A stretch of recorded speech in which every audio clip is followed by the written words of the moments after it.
The sound came again, louder, longer, a siren. Everyone froze. The criminals looked towards the road. Another siren, then another. The grandfather's face changed instantly. For the first time he looked afraid. Police vehicles stormed through the gate. Officers jumped out before the vehicle stopped. Chaos erupted. The criminals scattered. The scarred man released Daniel and ran. Two officers went after him. The grandfather bolted for the back of the property. The grandmother collapsed into a chair and covered her face. Then Daniel saw someone pushing through the crowd. Someone he recognized, his father. "Daniel," the man's voice broke as he spoke. Sarah ran first, throwing herself into his arms.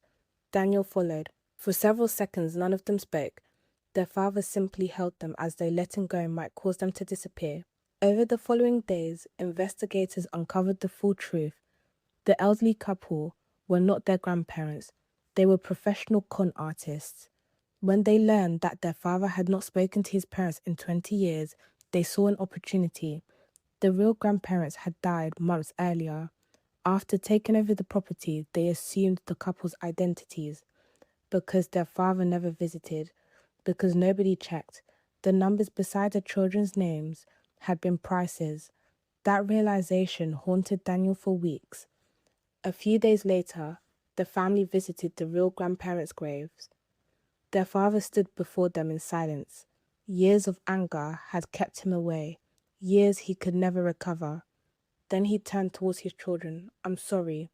Neither child asked what he meant. They already knew. Months later, their father sat down and shared stories he had kept buried for 20 years. His mother's coconut rice, climbing mango trees, fishing with his father.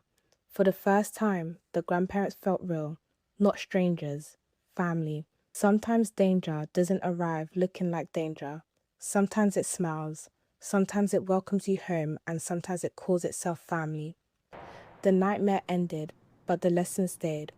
Follow Housery. The next story starts Monday, and it begins the same way this one did, with someone you think you can trust.